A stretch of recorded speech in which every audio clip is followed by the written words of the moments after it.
المغفرة لمن أساء إليك ليست محمودة على الإطلاق،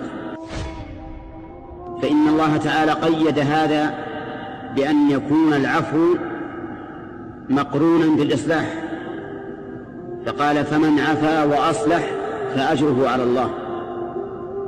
أما إذا لم يكن في العفو والمغفرة إصلاح فلا تعفو ولا تغفر، فلا تعفو ولا تغفر. مثال ذلك لو كان الذي أساء إليك شخصا معروفا بالشر والفساد، وأنك لو عفوت عنه لكان في ذلك زيادة في شره، ففي هذه الحال الأفضل أن لا تعفو عنه، الأفضل أن لا تعفو عنه، أن تأخذ بحقك من أجل الإصلاح. أما